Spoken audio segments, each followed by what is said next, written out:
उन्हाळ्यात दुर्मिळ पण आत्ता विपुल मिळणारी ही कोथिंबीर. यापासून बनणारी ही अतिशय वेगळी भाजी. कशाही प्रकारे कोथिंबीर खाल्लीत तरी ती प्रत्येकाला आवडते. मात्र ही कोथिंबिरीचे देठ जे आपण टाकून देतो त्याचा वापर करून केलेली ही पातळ भाजी.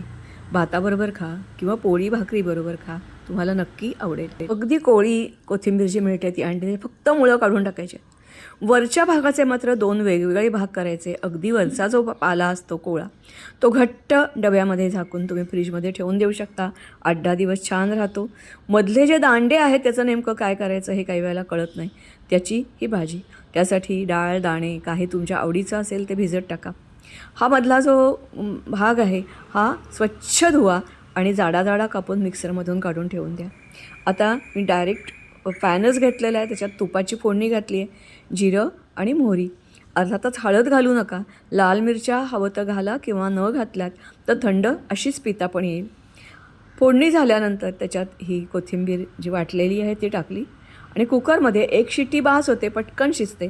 आता ह्याच्यामध्ये तांदूळाचं पीठ किंवा डाळीचं पीठ मिसळा आणि चांगलं घोटून घ्या. आता परत उकळी एक आणा की तुमची भाजी तयार झाली.